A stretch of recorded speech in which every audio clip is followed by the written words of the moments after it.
Are we heading into a recession right now? Is now a good time to buy a home? Or should I hold off and wait and see how this all plays out? This war has all of us on the edge of our seats, trying to understand the right moves to take for our family. Just yesterday, one of my friends called and he was trying to sort through all of his thoughts around buying a home or not, based off what's happening in the world. Now, obviously, every situation is different and every person is unique, but here's how I'm seeing this war play out and how it directly affects that question. I truly believe that residential real estate is deflationary right now, and it will continue to deflate over the next several months. And here's my explanation for this. The COVID inflation was mostly about asset inflation, not really consumer inflation. Homes, stocks, businesses, all of those got incredibly more expensive because there was a whole lot of money sloshing around in the economy. Now, since 2024, that asset bubble has begun floundering and leaking a bit, mostly due to consumer tightening. We see this in so many different ways playing out in 2026. I mean, let's be honest, we're getting hammered in everyday life inflation. Grocery stores, gas, insurance, healthcare, all of these basic needs are absolutely skyrocketing. And this is all happening while consumer debt is also skyrocketing. And this is what I call the capitulation of the consumer. And the consumer is the buyer of residential real estate for the most part. So this means the consumer is getting squeezed in everyday life, all while asset prices and interest rates have hit all-time highs. Now, what this does is it takes more and more buyers out of the market. But meanwhile, there are more and more sellers piling into the market to try and grab that last little bit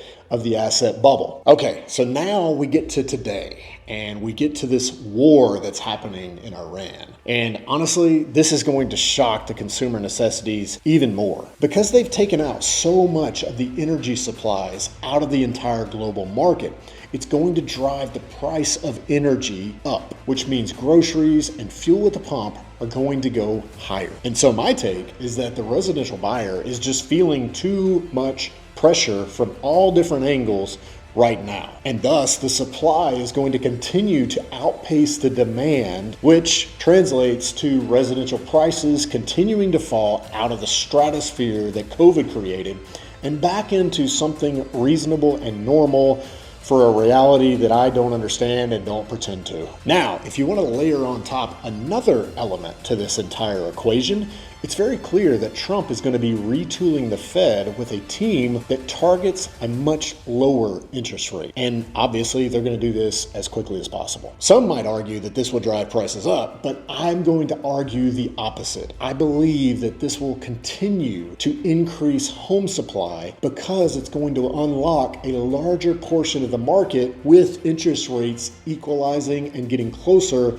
to where they were before. And what I mean by that is the people that bought in a better time for interest rates are now going to feel like they can make a change from this house to another house without being gouged because of a higher interest rate. I mean, let's face it, for the last few years, the interest rate was double what it was back in the COVID days. And what that has done has artificially held people in their homes longer than normal. So I believe that once interest rates begin to drop, instead of seeing that asset class continue to rise like it would normally, we're actually going to see a whole lot more supply come on to the market. And because I believe the buyer is getting squeezed just too much right now, that tells me that residential home prices are going to continue to drop as that supply increases, probably for another 12 to 18 months. So in my opinion, what I told this guy was, it's probably cheaper to rent right now and stack cash than to buy at a time where the market is clearly trending down. And besides, when the market flips like that and it's easier or cheaper to rent than it is to buy, you know that the market is a little out of whack. So as that supply pressure continues to build,